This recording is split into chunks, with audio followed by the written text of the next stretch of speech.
amigos espirituais mandam mensagem que a gente está bem protegido, né? Porque já iniciou a prece falando da parábola do semeador, né? Coisa boa. Isso. Nós vamos reiniciar a parábola do semeador, por causa da importância dela para a nossa vida. É muito importante a gente entender que o espírita, ele não está aqui na Terra para repetir as palavras do Cristo, para que elas sejam lidas sem sentido, para que elas sejam entendidas mais ou menos. Não, nós não estamos aqui para isso. O verdadeiro espírita, ele pratica a lei de amor, justiça e caridade em sua maior pureza. Interroga sua própria consciência para verificar se fez todo o bem que podia a todo instante. Enche seu coração de bons pensamentos e boas energias, para que possa passar aos companheiros toda a alegria e toda a felicidade de conhecer nosso Senhor Jesus Cristo. Ele, em essência, procura sua transformação moral constantemente. Cristo, que é o governador espiritual do planeta, o verbo da criação, narrado por João no início do capítulo 1 do seu evangelho, João diz que ele foi a luz do mundo, o verbo, e o verbo se fez carne, e a luz resplandeceu sobre as trevas, e nós, ou as trevas, não o reconheceram. Nós, então, não reconhecemos ainda o Cristo. Qualquer pessoa do mundo. Me arrependi. Então, no capítulo 5 aqui, um semeador saiu a semear. Essa foi a parábola do Cristo. A sua semente. Nós já lemos isso, eu sei. E quando semeava, caiu uma parte junto do caminho, foi pisada e as aves do céu a comiam. E outra parte caiu sobre a pedra, e tendo germinado, secou-se, porquanto não tinha umidade.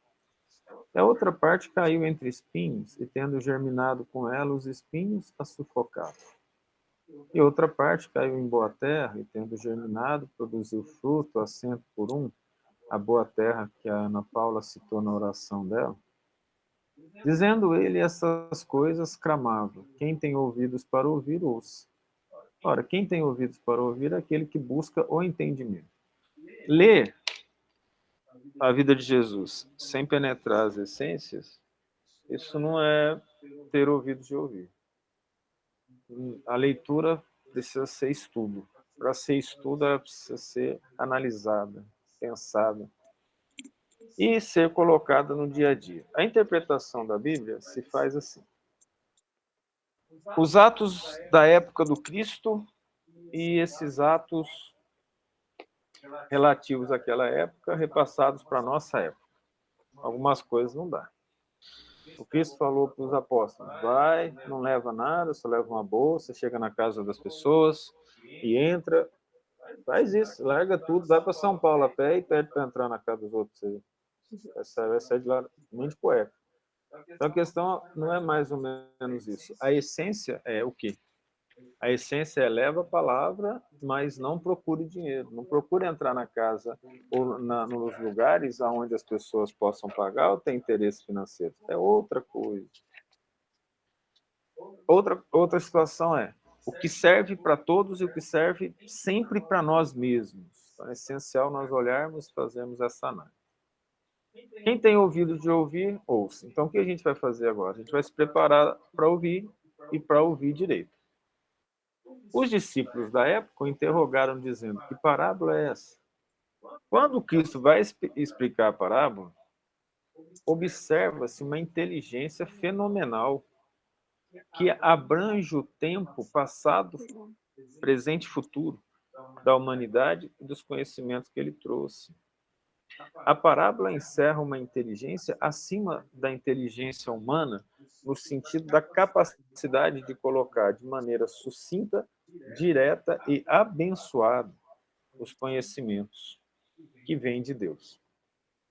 Ele disse: A vós é dado conhecer os mistérios do reino de Deus, mas aos outros por parábolas, para que vendo não vejam e ouvindo não entendam. Em outro lugar a gente vai ler, ele vai dizer assim, para que se cumpra neles a profecia de Isaías, que diz, em eles ouvindo não ouvem e vendo não veem. Ora,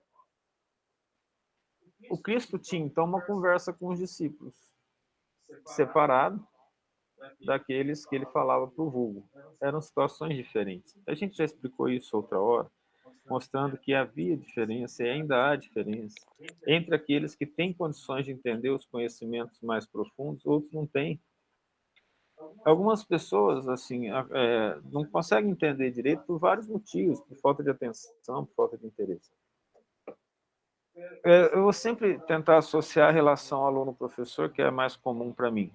Mas quando a gente explica uma coisa na sala de aula, todos os alunos entendem da mesma maneira? Não. Não. Cada um vai entender de acordo com aquilo que tem por dentro, não é? De acordo com a vontade de aprender. Eles vão tentar entender se eles quiserem aprender aquilo. Aqueles que não querem ouvir, não querem ter ouvidos para ouvir, não querem aprender. Um velho professor, colega de um tempo atrás, ele era coordenador, tinha muito carinho comigo. Eu comecei a dar aula muito cedo, né? Ele chamou lá e falou assim, olha, a gente tem uma plateia, tá? Essa plateia, na aula de biologia, ela deve ser 10 a 15% da sala. Na aula de química, uns 5%. Na aula de matemática, não chega a 1%. O que é essa plateia? É o pessoal que quer aprender. Aquele pessoal que tem interesse na matéria. Então, as matérias que são mais fáceis, você aprende com facilidade. Tem outras não. Então, essa matéria aqui que a gente está vendo chama a moral evangélica, que o Cristo vai nos ensinar. É todo mundo que está disposto a aprender a moral evangélica? Não? Nós conhecemos pessoas que não querem aprender a moral evangélica? Sim, né? Não tem interesse. Nós conhecemos pessoas que dizem que querem aprender, mas lá no fundo não querem? Não, essas não existem? É a maioria, né? A maioria. Qual o grau de atenção que a gente vai dar a Deus? É algo para a gente pensar. Aí o Cristo vai explicar. E olha por que eu parei nessa parábola. Esta é, pois, a parábola. A semente é a palavra de Deus. O meu interesse nisso aqui é imenso. É imenso. Porque depois que eu conseguir entender a palavra de Deus, eu não estou salvo, não. Vocês acham que Deus vai salvar as pessoas porque ela entende a palavra dela, mas não fazem nada? O que vocês acham disso? Infelizmente, não. Então, o que nós vamos fazer? Entender e depois agir. Não é assim? Agir é fácil? Superar os preconceitos, os nossos desejos, os nossos mimos, é fácil para poder seguir Deus? Nós estamos cheios de preconceito. Se vocês perceberem, mais do que eu posso entender, muito mais, a gente começa a mandar umas frases dos livros do André Luiz lá no grupo, né? E parece que vai preparando para os outros estudos, né? Vai juntando. Então, uma das coisas que nós mandamos lá, não sei se vocês lembram disso, é sobre os sentimentos e os preconceitos humanos, lembra? Se vocês leram lá, e ele fala que os preconceitos humanos, eles representam uma preguiça de pensar. O ser humano tem uma inteligência parasitária. Quem usa esse termo é o instrutor Aulus, né? Que viveu na época do Mesmer, lá do magnetismo animal, 1779, se especializou na área de mediunidade, desencarnou, reencarnou e voltou para trabalhar em favor dos médiuns no Brasil. Um espírito altamente evoluído. Ele fala, a inteligência humana é parasitária. Ele não falou especificamente de obsessor ou de espírito ruim, não. Ele diz, a inteligência humana é parasitária, compreende? Aí depois ele explica. Todos os preconceitos, eles são uma preguiça da inteligência. Porque você usa o preconceito e não quer pensar sobre eles. Einstein, que não gostava disso, falou que ele lutava contra preconceitos hereditários e que era muito difícil vencê-los. Porque as pessoas não pensavam, porque elas tinham os próprios preconceitos. Aí eu brinquei esses dias aqui com a Tef, né, aqui em casa, a Stephanie, e ela falou assim, mas pode jogar pó de café na pia? Eu falei, por que não pode? Aí ela falou, não pode. Eu falei, por que não pode? Ela falou, na minha casa não joga, eu sempre aprendi que não joga. Eu falei, por que não pode jogar? Ela não soube explicar, né, Tef? Sim. Fica com vergonha não, o pessoal nem sabe por quê. Se você jogar café na pia, o pó de café ele vai acumular naquele sifão que tem lá na pia. E aquele sifão lá ele é importante, porque se você tira o sifão, a água passa direto. E vai lá no esgoto. Aí o cheiro do esgoto vem pro cano e chega na pia. Fica fedendo. Aí você bota aquele sifão, porque a água sempre sobra lá e impede com que o cheiro do esgoto volte. Então, se você joga lá o café, vai encher aquela regiãozinha ali, vai demorar para tirar. Então, se você jogar todo dia, aquilo lá vai encher e vai entupir. Entenderam agora o preconceito? Falaram uma vez, mas quase ninguém explica o motivo. A gente aceita, faz, mas não para pensar. O que uma coisa tem a ver com outra? Tem a ver que eu joguei. Aí a TF me chamou a atenção. Então você estava errado. Pois é, aí que eu não estava, você acredita? Porque qual foi a minha intenção? Aquela água que fica lá vai acumulando bactéria. E o pó de café, ele absorve e adsorve substância. Então eu joguei hipoclorito de sódio, água sanitária, porque ele adsorve a água sanitária, fica lá um tempo e mata todas as bactérias da aguinha que está lá e com o tempo, jogando só uma vez, vai saindo. Entendeu a questão do preconceito agora? Entendi. Vocês compreenderam a questão? Se eu sei a causa, eu posso manipular a situação ao meu favor, sem que eu faça mal. Então, o que eu estou falando e eu prometi para a minha outra filha aqui do coração, que ia falar para ela o que era raciocínio, vou aproveitar agora. Então, o que significa essa ideia que foi falada do preconceito? Significa, eu recebo as informações e a mantenho. Então, vamos falar de alguns preconceitos que são interessantes em relação ao passado. Alguém lembra de algum preconceito que a gente aprende e nem questiona e continua mantendo? Manga e leite faz mal. Isso, que ótimo, Tião. Por que manga com leite faz mal, alguém sabe? Os senhores é para economizar, o escravo podia tomar só leite ou manga. Se comesse os dois, dava prejuízo para o senhor lá. Exato. Aí foi a explicação da história. Na época da escravidão, para evitar com que os escravos tomassem manga com leite o tempo todo, que é bem gostoso, quem já tomou sabe disso, não é mesmo? Qual que foi a vitamina mais gostosa que vocês tomaram? Fala aí, abre o microfone e admite. Fala aí, qual foi a vitamina? Abacate. Maçã, banana e mamão. Manga com leite. Manga com leite, A minha é abacate. As meninas aqui, elas não querem falar? Fala aí, que aqui em casa, qual foi a mais gostosa que vocês tomaram? Hã? Timidez não deixa falar, né? Manga com leite? Uma das melhores, né? Cara, abacate maravilhoso, não posso falar. Abacate, tá Nossa, abacate em segundo muito lugar, bom. tá? Manga com leite primeiro. E olha que eu posso falar, Amanda, você já perdeu, porque eu sou gordo, entendeu? Eu entendo. Eu sou falsa gorda. Na prática, eu sou melhor que você, então ganhei, tá? Brincadeira. Adoro abacate, nossa, ainda mais se aquela que fica bem feita com colher, então é uma delícia. Mas vamos lá no preconceito que o Tchau falou aí, que é ótimo. Por que foi falado isso? Para evitar que os escravos comessem, isso foi passando. E aí, ninguém para pensar em umas coisas interessantes. Vamos lá, aquela história que hoje nós sabemos. Batatinha, quando nasce, esparrama pelo chão. Lembra? Falamos errado. Aí o cara vem e explica, não, esparrama o ramão. Uhum. O professor de português foi explicar, a gente falou errado, nunca parou para pensar nisso. Olha nosso estado mental em falta de raciocínio. Vamos piorar uma coisa, agora vamos lá para a ciência. Um pouco que eu gosto de falar dessa. Doutores, alunos da biologia, qual que é o conceito de vacina? Você lembrou, né? Fala aí. Fala o conceito para poder usar aqui de forma didática. Não. Não? Está escrito lá no livro de biologia. As vacinas são feitas de vírus mortos e atenuados, certo? Não é assim que está no livro? E aí o professor de biologia fala, vírus nós não sabemos se são vivos ou mortos. Aí lá no conceito de vacina você fala que o vírus está morto, se o vírus está morto é porque morreu, se ele morreu é porque estava vivo. Ninguém chega para o professor e pergunta, professor, mas eu não tinha falado lá antes que o bicho não era vivo, agora se ele está morto, o que aconteceu com ele? Vamos piorar, vamos lá para a química. Vamos para a química. Qual que é o conceito de substância saturada? Mistura saturada, você sabe? É a quantidade máxima de um soluto.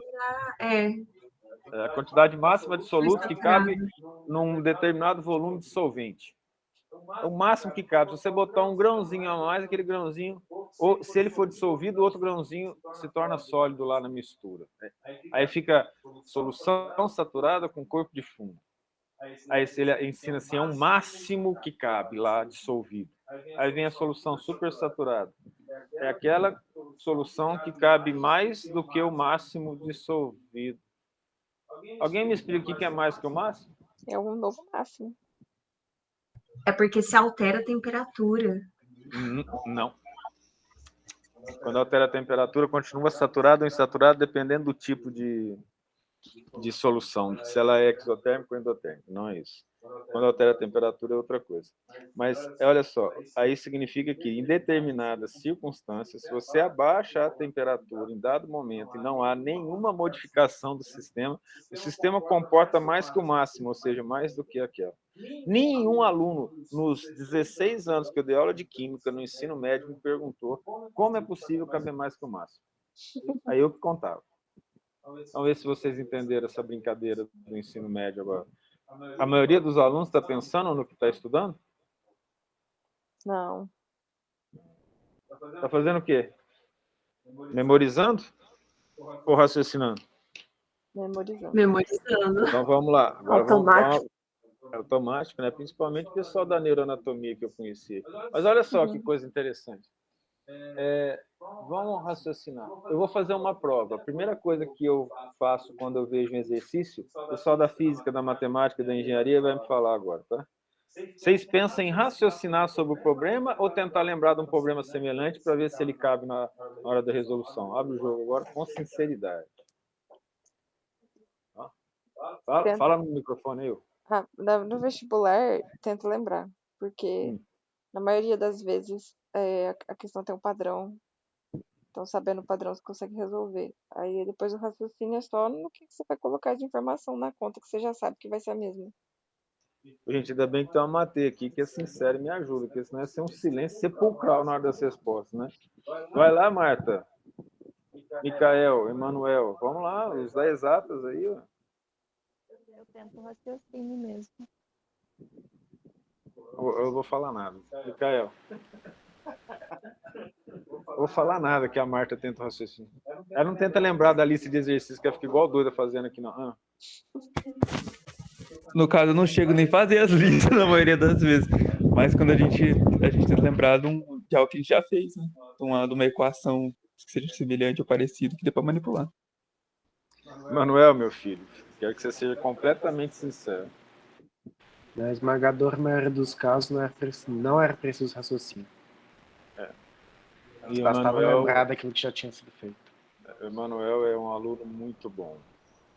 E desde cedo eu brigo com ele para ele usar o quê? Raciocínio ou memória? Raciocínio. Mesmo assim é difícil. Por quê? Porque você tem que ler o exercício, tentar compreender o exercício e tentar, a partir dos dados do seu conhecimento, construir a resposta. Todo mundo que está aqui, por favor, tenha coragem de falar para a gente poder trabalhar de forma didática, tá? Quem fez isso durante as provas, durante as suas formações? Quem não fez, Eu fazia. Quem não fez, a questão é essa. Boa, Amanda, obrigado. Sim, tem alguns que fazem, buscam. Eu acho que todos aqui buscam, para ser sincero. Eu acho que todos buscam raciocinar. Mas, na boa, quando a gente está cansado, quando a gente bate o olho e vê alguma coisa igual a gente procura raciocinar, não, a gente procura memória. E aí o pessoal fica perguntando muitas vezes, né, para mim, o que é bom para memória? Eu falo, memorizar. O que é memorizar? Quanto mais você faz, mais você memoriza. Não tem outro jeito. Por que nós estamos discutindo isso tudo na parábola do semeador? Se a gente, durante a vida, que a gente tem treinamento acadêmico, a vida toda, a gente ainda procura memorizar ao invés de pensar, quem é que leva mais a sério os estudos bíblicos do que os estudos acadêmicos? Se alguém mentir aqui, eu vou falar na cara. Tá?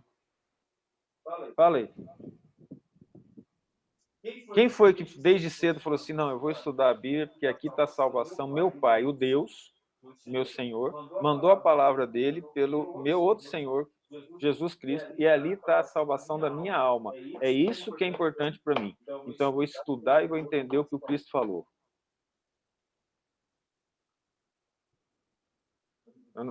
Eu vou ser chamado de anjo da morte e da desesperança, mas eu estou falando isso para a gente poder entender bem isso. Por que nós não damos valor a essas palavras maravilhosas que trazem felicidade? Porque é difícil fazer. E também por quê? Porque eu posso me esconder. E por quê? Porque a maioria não faz. E por quê? Os espíritos influenciam sobre a nossa vida? Resposta dos espíritos: de tolos que são, eles vos conduzem. A maioria dos espíritos encarnados e desencarnados na Terra são voltados para trabalho com Jesus ou não? Não, por isso que a Terra ainda tem tanto sofrimento. E se eu falasse isso lá em Saturno, de acordo com as informações dos amigos espirituais? Todos. Então Saturno é um planeta feliz? É. Por quê? Eles já passaram pelo que nós passamos e eles conseguiram fazer se tornar verdade aquela frase do Pai Nosso. Venha a nós o vosso reino. Eles conquistaram o reino de Deus em seus corações e no planeta inteiro, de acordo com as informações dos espíritos sobre o planeta Saturno. Mas nós não estamos em Saturno, estamos aqui, ainda estamos trabalhando, somos mais crianças que eles. Então vamos ver se a gente compreendeu isso. Alguém aqui, a doutrina espírita fez melhor aluno na vida acadêmica? Sim.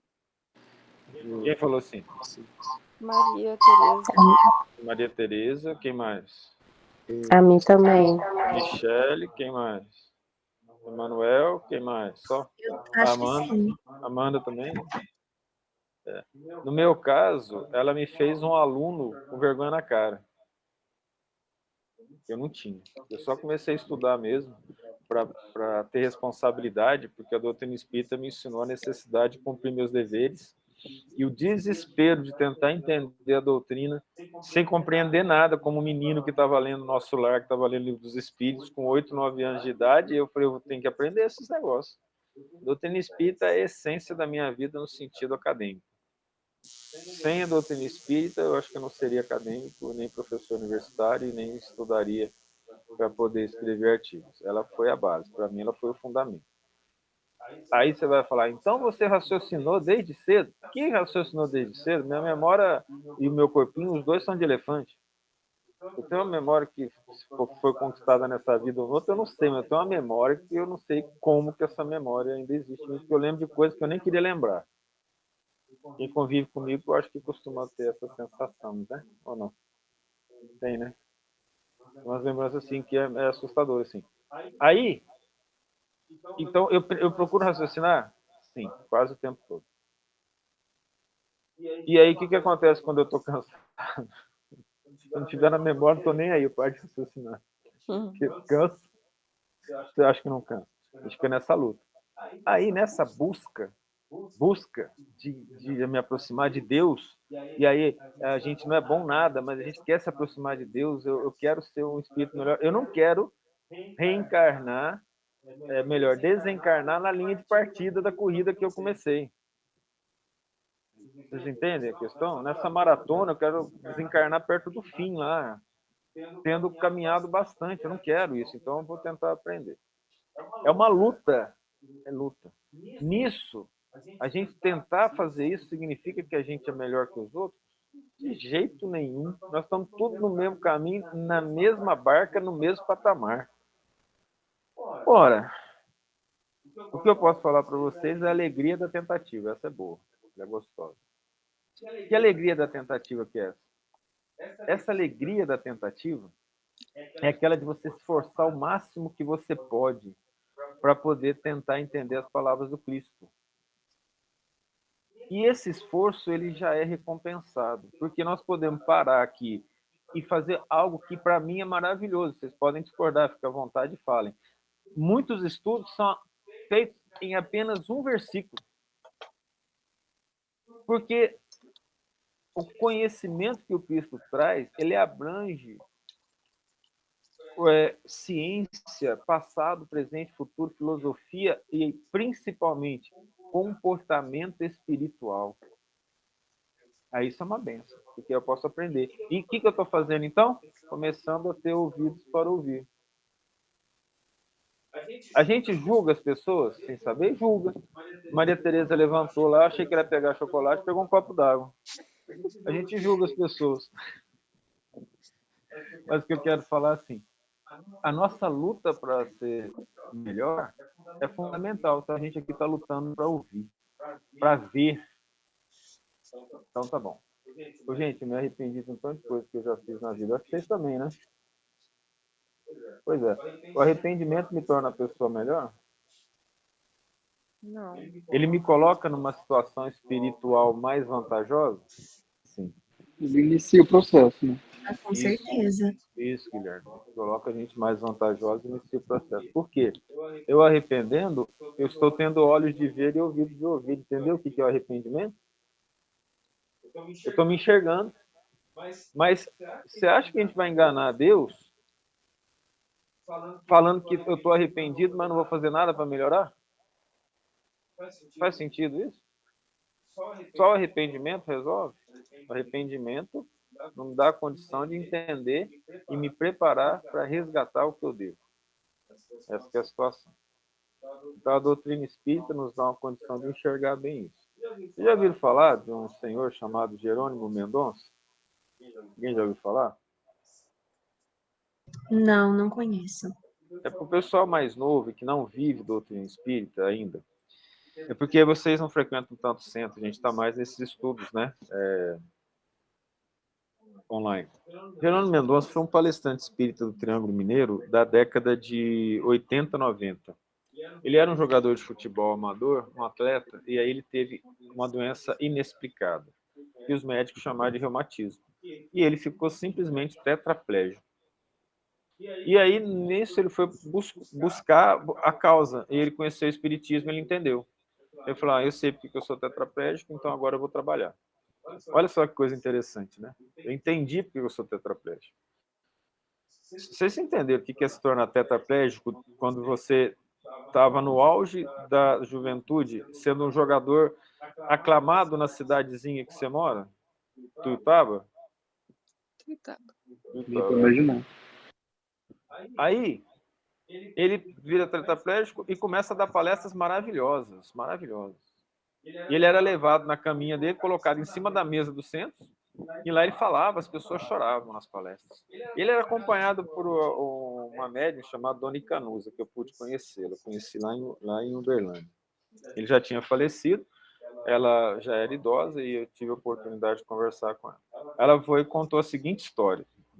Veja o significado do arrependimento e do pagamento, tá? Isso aí. Vocês acham que o Jerônimo estava só arrependido ou ele pagou? Pelo menos uma parte, né? Tetraplégico.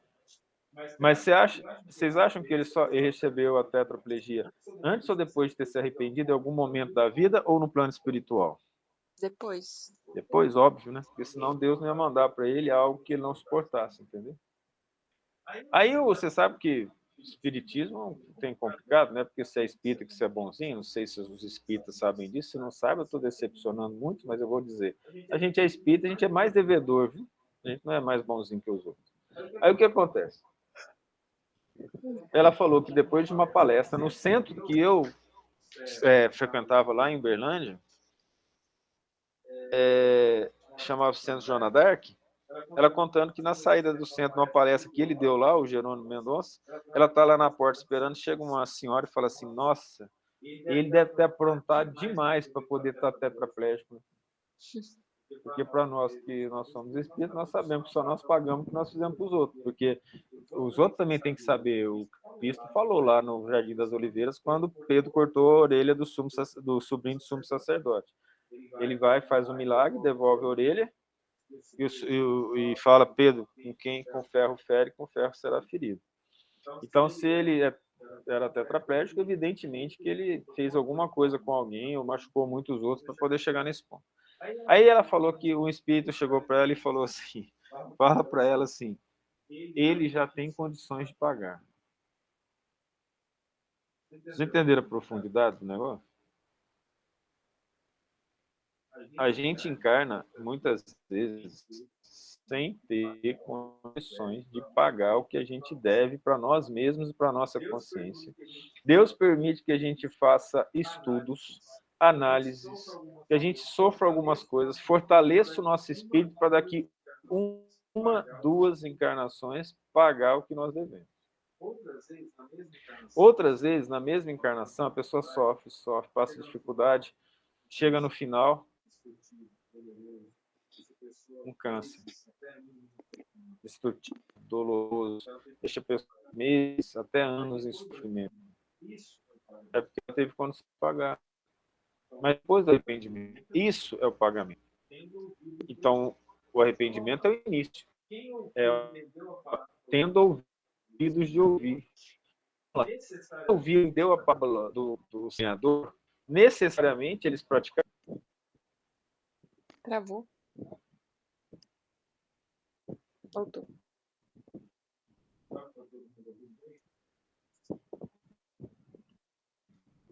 Acho que é a internet.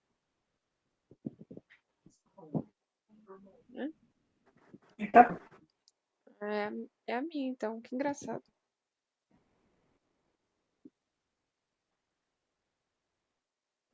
Aqui deu uma travadinha. Você falou do semeador, cortou um pouco.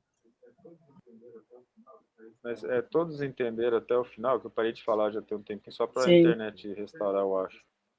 Mas vocês entenderam a questão, né? Que eu falei? Não, eu não entendi. Essa situação toda. Não, a gente se prepara, não foi nem pergunta, Amanda, é assim, ó. A questão é bem simples. Mas vamos lá, eu vou repetir tudo no que eu acho que vocês perderam. Quem ouviu a parábola do semeador, teve ouvidos de ouvir e olhos de ver, necessariamente praticou? Não. Não. Então, quando fala olhos de ouvir, né? Ouvidos de ouvir e olhos de ver, não necessariamente o indivíduo está salvo. Está salvo? Vocês compreendem a questão? Não, é o entendimento. O entendimento foi bem falado. Olha que bonito quando a Ana Paula fez a oração dela. A Ana Paula sabe que ela fez psicofonia na segunda parte da oração, né, Ana Paula? Desconfiei.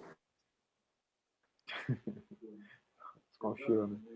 Então, assim, o mentor da Ana Paula foi lá, em associação com os trabalhadores do nosso grupo, passou a mensagem de hoje, falando sobre a questão de nós deixarmos o nosso terreno fértil. Isso significa que quem vai ter que trabalhar no terreno para poder ser salvo? Eles, os mentores? Nossa. O nosso anjo da guarda? Não, nós. Então, essa questão do terreno fértil, de ouvir a palavra, é o primeiro passo. Então, vamos tentar ouvir. Aí, depois, é tão bom se a gente pudesse fazer isso entre amigos. Imagina que na nossa família mesmo, a família que a gente nasceu, todo mundo lá fosse assim, ô meu filho, minha filha, vem cá, você foi humilhado, você sofreu bullying, vamos treinar o perdão que Jesus ensinou? Filho, você tá colocando seu irmão ou sua irmã em situação difícil devido ao seu egoísmo. Vamos trabalhar para melhorar isso? Vamos deixar de ser egoísta? É assim que aconteceu nas nossas famílias? Igualzinho, né? Mas você imagina se a gente conseguisse fazer isso? Imagina a bênção de um ajudar o outro, falar, ó, eu tô vendo que você está errando e você não está sendo legal, vamos tentar melhorar? Vamos juntos? Vamos lá? Vou te levantar sem melindre, sem mágoa, vamos trabalhar para Jesus? É que maravilha? Um dia vai ser assim, não vai? Ou senão, o que eu faço? Principalmente. Desculpa. É. Não, fala aí, Guilherme. Você disse? Principalmente a gente ser acostumado a ser confrontado com os nossos defeitos desde cedo, né? E que isso não é o fim do mundo. Na verdade, é isso que é necessário para a gente melhorar deles, né? Isso. É muito importante absorver as críticas para a gente poder trabalhar dentro de nós e melhorar. Então, eu estou com um defeito. A pessoa chega e tem que falar para mim. E aqui eu cheguei em casa, conversei, eles chegaram à conclusão, ainda não terminaram de analisar, mas falaram meu primeiro defeito. Quer dizer, primeiro na cabeça deles, coitado, porque eles não enxergaram o resto. Falaram que meu maior defeito é ser teimoso. Mas eu sou o pai, ué, eu posso. Não? Nossa, você vê a cara das filhas aqui, vocês não têm ideia. Eu posso ser teimoso, eu sou pai. Quem não pode ser teimoso é criar criança. Cadê o seu terreno fértil? Eu esqueci que o maior problema... Humildade. Exato, o maior problema aqui é a ironia nessa família. Então veja só o que acontece. Eles falaram teimosia, no caso. Eu fui e perguntei. Por que eu perguntei? Eu preciso que as pessoas me falem as coisas.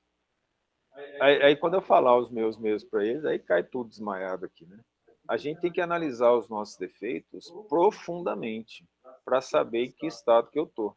O que nós vamos ver agora? Se a gente ficar um mês ou mais nessa parábola, ainda é pouco. Nós vamos ver a estrutura da personalidade humana em relação à distância do entendimento das palavras do Cristo. Jesus falou isso na parábola do semeador. Ele começa e fala, esta é, pois, a parábola. A semente é a palavra de Deus. Então, um semeador saiu a semear. Vocês concordam que nós somos, ao mesmo tempo, solo e semeadores? Uhum. Vocês entendem? Nós semeamos em algum lugar, não é? Ou não? Semeamos. Semeamos pelo exemplo. E qual é a semente que a gente tem que semear? Não é a palavra de Deus? O quanto a palavra Deus e Jesus sai da nossa boca por dia? Vamos pensar? Mais ou menos que deveria. Menos. Com certeza menos. Muitas vezes você pode falar assim para a pessoa, vai com Deus, e esse Deus ter tanto amor, que mais do que qualquer coisa que você fizer, enche a alma da pessoa de carinho e Deus está presente. A gente acorda, Deus, Pai, Jesus, proteja. A gente encontrou as pessoas da nossa casa, ou do nosso trabalho, do nosso estudo, não custa nada um bom dia, Deus te proteja. Antigamente era Deus te abençoe, vocês lembram? Os mais velhos? Veja que coisa interessante. Falar Eu ainda de Deus, falo assim até hoje. Eu falo assim até hoje. graças a Deus, dona E Beth. estou ensinando meus netos a falarem bom dia, Jesus. Ai, que bom. Boa tarde, vem comigo. Eu vou estudar, estuda junto comigo. Vem comer, Jesus, vou comer agora. Eu ensino eles a falar o dia inteiro, a chamar o coitado de Jesus o dia inteiro. Coitado, não, Jesus vai ficar feliz com isso. Tadinho, ele deve ficar cansado comigo. Não, não tem isso não. Não se preocupa não, vamos chamar o tempo todo. A gente ficaria cansado se não chamasse o tempo todo, ele não. Aí, olha que coisa, que maravilha esse exemplo que a senhora deu, né? Vamos falar mais de Deus, mais de Jesus, porque a gente também semeia. A gente também semeia. Só que nós também somos terrenos. Vamos ver que estado que é esse terreno. Então, o que é esse terreno? Obviamente que isso é um sentido conotativo. Esse terreno é o nosso coração, nosso sentimento, a nossa estrutura comportamental. E ele fala, e os que estão junto do caminho, estes são os que ouvem. Depois vem o diabo e tira-lhes do coração a palavra, para que não se salvem crendo. Então, vamos lá. Aonde que essa semente entrou para ser tirada? Coração. Não entrou. Não, mas entrou, Ana Paula, olha só, tira-lhes do coração a palavra. Então ela entrou. Ela foi mais no coração do que na razão. Na consciência. A gente é mais racional ou mais raivoso durante o dia? Raivoso. Depende da situação que a gente vive. Não. Pode começar a se analisar cedinho. Você vai ver que as pessoas não fazendo muito bem o que a gente quer, a gente tende a ter raiva. A gente só segura por questões sociais. Agora faz análise de novo, você vai ver. Você vai ver que a gente vive mais por sentimento do que por razão. É só pensar quando a gente vai reclamar de professor. Mas é um exemplo bom. É verdade. A sala inteira se junta, assim, Rapidinho, né? por emoção, né? Por emoção, exato. É por sentimentos, né? Você entende que a gente vive de sentimentos de desagrado todo o tempo? Uhum. Perceberam isso? Você imagina se a gente consegue, no meio dessa multidão de alunos reclamadores, colocar um sentimento diferente? Vamos olhar pelo lado do professor?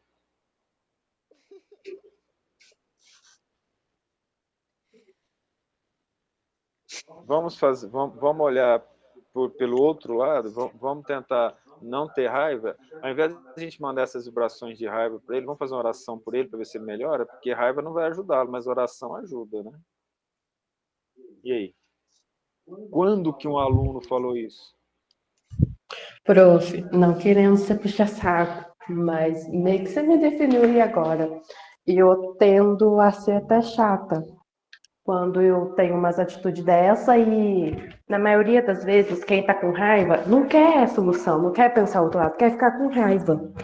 E quando eu venho com esse meu outro lado, aí, às vezes, chego até meio que ser, entre aspas, inconveniente, porque eu meio que tô atrapalhando o espaço da pessoa de sentir raiva, mas eu tento fazer isso, desde que quando eu reconheci o meu estado emocional ou racional em determinados momentos da vida. Aí eu tento aplicar o racional e tento fazer isso com as pessoas ao meu redor. Mas isso é questão de consciência. Maturidade, né, Michele? Bom que você falou isso, tá vendo? Não é coisa boa você poder levar isso. É uma bênção, é uma bênção. Você tá plantando, você está semeando. Aí Eu fico feliz de saber disso. E o coração dos outros é o terreno que vai receber. Então, por enquanto, nós chegamos à conclusão de que nós agimos por sentimento, e a maioria das vezes, sentimento de raiva, não é? Partindo desse reconhecimento íntimo, e considerando que a maioria das pessoas da Terra é assim, nós estamos num planeta bom ou ruim? Ruim. Pelos outros ou por nós mesmos? Nós mesmos. Logo, a mudança tem que começar onde? Dentro de nós. Conosco. Compreendem essa situação? Isso é o primeiro ponto do versículo 12. Só que falta uma coisa bem grave. Nós temos uma ajuda para ficar com esse sentimento ruim? Temos. De quem? Os obsessores. Do diabo. Esse diabo, o que significa? O mal. Da onde que vem o mal? Do encarnado e do desencarnado. Vamos voltar de novo. Os espíritos interferem na nossa vida? De tolos que são, eles vos conduzem. Sentimento ruim atrai espírito bom? Não. Não. Logo, nós estamos sozinhos na questão da raiva e do mal-estar que a gente quer causar quase o tempo todo? Não. Não, a gente não está. Quem está conosco? Diabo. Quem chama o diabo? Nossa. É gente mesmo.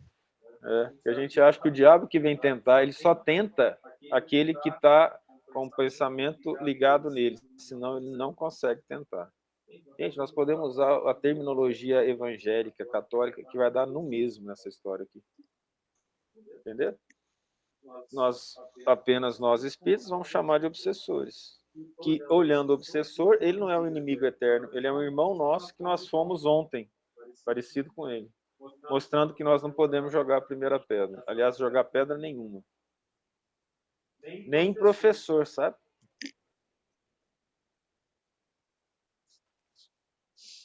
Fico imaginando aqui. Esse povo tá na minha casa, esses bandos de hipócrita que quer jogar de pedra. Eu não vou nem continuar falando disso, não, porque a gente vai chegar num terreno que vai falar sobre isso. Brincadeira. Então, veja só que situação. Para que não se salvem crendo. Crer está associado à salvação? Sim. Mas é a única coisa?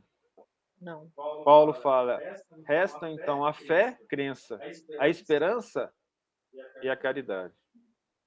De todas, qual que é a maior? Caridade. Caridade. Então a crença começa. A crença é o início. Então estou acreditando. Quem que luta para a gente não crer? A gente e os nossos amiguinhos, que aqui está sendo chamado de diabo. Porque na época não existia a palavra obsessor. Da maneira como Kardec colocou. Então, Cristo chamava o diabo. Vocês compreendem isso? Então vamos lá. Agora vem a pergunta. A gente se sente bem perto do diabo? Não, gente. Acho que depende, né? Tem horas que sim. Aquele estado de depressão gostosinho, de eu me sentir como coitadinho, e que o mundo todo é contra mim, que eu preciso lutar, que as pessoas precisam me amar, vocês acham que vocês estão perto de quem, hein? Dos anjos? A gente está perto dos anjos nessas horas? Não, nós estamos gostosamente abraçados com os obsessores que falam assim, você é muito coitadinho, você é uma pessoa muito especial, o resto do mundo não te entende. Não é você que está com problema, é o mundo que tem problema. Falei que ironia faz parte da família. Né? Então veja só a situação. A gente não quer se sentir... Quando a gente não se sente bem perto dos obsessores, vocês sabem qual que é o sentimento de defesa do nosso corpo e da nossa alma? Ansiedade? Ansiedade. Olha, que coisa engraçada. A minha querida amiga lá de Piumhi, já ouviu falar Piumhi? Melhor cidade. A melhor cidade. A cidade do melhor queijo. É verdade mesmo. É a melhor cidade do município de Piumhi, é Piumhi, você acredita? Então, olha só que interessante isso aqui. Eu vou parar essa apresentação para ver se realmente isso que a gente está falando tem algum sentido, mas eu não quero falar da gente, não. Vamos falar disso aqui, ó. Vamos falar disso aqui. Vamos pegar Paulo falando aos Filipenses. Nós mandamos lá. Os espíritos preparam os estudos, gente. E me aviso só durante o estudo, entendeu? Não andem ansiosos por coisa alguma. Mas, em tudo, pela oração e súplicas, e com oração e com ação de graças, apresentem seus pedidos a Deus. Não tendo condição de fugir deles, precisamos de ajuda. A ajuda vem de quem? De Deus. Como é que eu faço para conversar com Deus? Oro. Como é que eu efetivo essa oração? Ação de graça. Ação, a palavra está inteira lá. Ó. Ação de graça. Trabalhando. Fazendo bem. Hoje a minha fiota de maior altura falou que ia lavar a louça. Eu falei, não, deixa para depois. Ela falou, não, eu preciso preencher minha cabeça com alguma coisa. Excelente. Oração com atitude. Maravilha. É assim que tem que fazer, não tem outro jeito. Eu preciso preencher minha cabeça com trabalho, com ação. E se eu puder fazer uma ação que beneficie os outros, é bom ou ruim? Bom. Entenderam a questão? Olha que coincidência isso. Nossa, mas você sabia que ia falar isso? Claro que não. Onde que eu busquei o Filipenses? Você sabe? Botei na internet assim, textos bíblicos. Fui lá e fiz essa letrinha aqui que eu gosto, que é meu chamativo. Fala aí, Tchau, tchau. É interessante que ele no final também ele fala uma coisa interessante. Um amigo, um companheiro nosso que veio dar uma palestra aqui e falar sobre solidariedade, tem um projeto lá, sabe? E falar sobre e fala isso nas preces dele, ele fala o que eu posso fazer, Senhor, para poder ajudar para poder fazer nesse instrumento do que você precisa. E eu achei interessante no final ele fala aí, né? Apresentem suas orações a Deus. Então tem que sair da nossa boca também, né? Nosso coração, um pedido, né? Sim, sim. O verbo voltado para Deus é bênção. Mais de um livro do André Luiz está escrito isso. Mais de um livro. O verbo, por isso falar Deus, falar Jesus é muito importante. É muito importante. Os obsessores não suportam a palavra Jesus. Ela está tão cheia de luz que quando nós dizemos, eles se incomodam. Quando nós imaginamos a imagem de Jesus perto de nós, veja só o trabalho que a dona Beth está fazendo com os netos, com os filhos. Os espíritos ruins se afastam, o diabo vai embora. E olha só, nós temos que aprender não só a falar Jesus, mas a ter Jesus em nosso coração para poder falar dele. A boca fala daquilo que está cheio o coração. Vamos encher o nosso coração de Jesus e vamos falar dele em todos os lugares possíveis. Em todos os lugares possíveis. De vez em quando, assim, os espíritos complicados igual eu até debocham. Eu captei minha Bíbliazinha e comecei a andar lá na reitoria da universidade com a Bíbliazinha aparecendo. Era muito engraçado as pessoas olharem e bater o olho assim e já virar a cara. Assim. Parecia que eu estava carregando alguma coisa horrível, além da minha figura, claro. Dona Beth, fica à vontade. Ô, Thales, uma ocasião eu fiz um estudo da oração, inclusive, sabe? E aí, durante o curso, teve várias etapas para a gente passar, e uma delas a gente tinha que chamar Jesus e pensar o que Jesus faria no meu lugar, na minha situação. Eu estou passando por aperto, estou passando por doença, por necessidade, por depressão, por aflição. O que Jesus faria? Se eu fosse Jesus, o que eu faria? Então, é muito interessante você chamar Jesus para te solucionar uma coisa que é sua, que é um problema seu, que você criou, mas que ele pode te ajudar. Então, o que ele faria no meu lugar? Aí é uma reflexão bem forte, né? Porque ele é o maior exemplo que a gente tem que seguir, né? Então, esse raciocínio é muito importante. Se eu não consigo fazer o que Jesus fez, eu vou tentar fazer o mais próximo possível. Nós ainda estamos no versículo 12, certo? Alguém levantou a mão? Maria Tereza, fica à vontade. Eu. Não, é porque como a gente deu a questão de Paulo lá, né, para os filipenses, é interessante da história de Paulo a questão de quando ele fica cego lá nas portas de Damasco, né? E aí Jesus aparece para ele, aí ele cai de joelhos e fala: Pai, o que queres que eu faça? Né? Aí essa frase me marcou muito, porque realmente essa questão do terreno fértil, né? Paulo buscava Jesus da sua maneira errônea, mas assim que Jesus aparece para ele, ele consegue se colocar instantaneamente à disposição para fazer a vontade do Pai, não o que ele achava que seria o certo, né? Que era a perseguição. Então é um exemplo muito forte para nós nesse sentido, porque não basta a gente simplesmente ter o terreno, mas a gente conseguir deixar ele aberto para fazer a vontade do Pai, né? Não a nossa.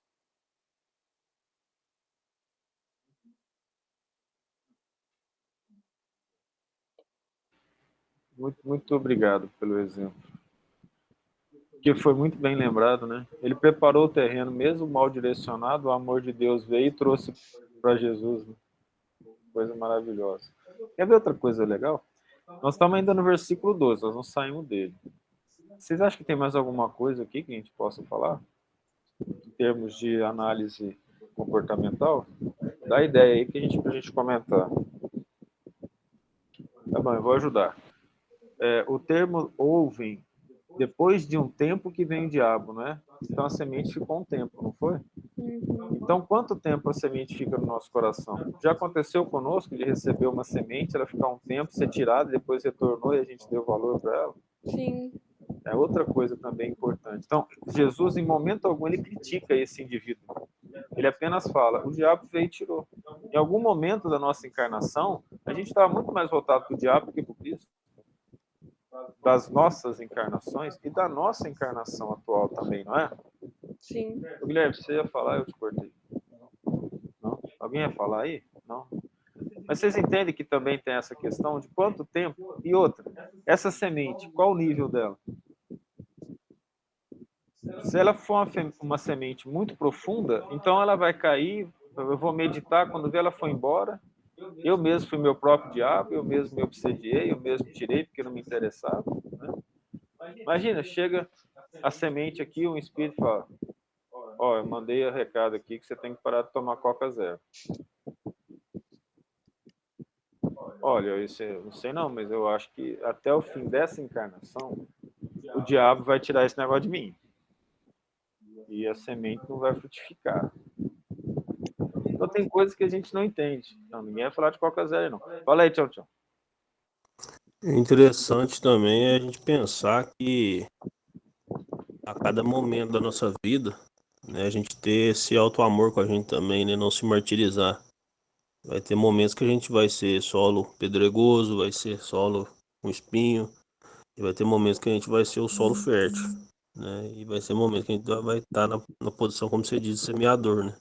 Então a gente ter essa paciência também conosco, não comodismo, mas a paciência também, né. Sim, a gente tem que ter paciência com a gente mesmo, a gente se respeitar e saber que a gente precisa vencer. No entanto, eu sei que o Tchan Tchan falou, ele falou, não comodismo. O André Luiz fala claramente, e os espíritos com ele, não há evolução sem sacrifício e bondade. Então, se a gente não se acomodar, sacrifício faz parte. Não adianta a gente fugir das coisas. Hoje a gente estava conversando sobre isso. Eu tenho uma família e a pessoa da minha família me deu tanta dor de cabeça, tanto sofrimento, que eu busquei o espiritismo. Olha que maravilha. Ela me ajudou. E se eu não passasse por esse sofrimento, talvez eu ficasse no comodismo, como o Wagner disse. Olha, se eu ficar no comodismo, não seria bom para mim, eu preciso buscar alguém. Então, passar por situações difíceis não é problema na Terra, não. Pelo contrário, a gente passa por situação difícil. A questão é vencê-la com Deus no coração. É vencer não tendo preconceito. É fazer com que o nosso sentimento se aproxime do amor mais bonito que o Cristo ensinou. Isso é fundamental. Amar é fundamental. Porque quando se fala amor, vem toda uma pirâmide de construção lá embaixo, que começa com a fé, com arrependimento, com as lutas, em ter esperança nos momentos difíceis, até que a caridade seja o perfume mais nobre que vai ser espalhado pela nossa alma, pela nossa boca, pelo nosso olhar, pelo nosso abraço e pela nossa vivência.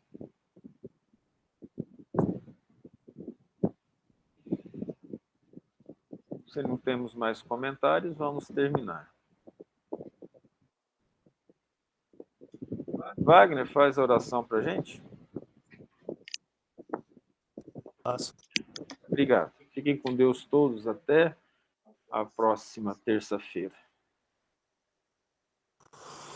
Então vamos elevar nosso pensamento mais uma vez a Jesus, a Deus, a Mãe Santíssima, a legião dos servos de Maria, que tanto se empenham e zelam, todos os trabalhadores do Cristo nesse momento estão com muita demanda de serviço devido às guerras, enfim, às batalhas espirituais, que a gente possa contribuir com as nossas orações e a gente roga a Deus que se a gente tem merecimento de pedir alguma coisa, que a gente possa ser instrumento, doando nem que seja a nossa energia vital, para que eles possam converter em remédio, em bálsamo, para tantas feridas, não só feridas físicas, mas da alma e do espírito. Que sigamos em frente. Se cairmos, levantemos. Se estamos no chão, engatinhemos. E se não conseguimos ainda, que rastejemos, mas jamais que a gente pare.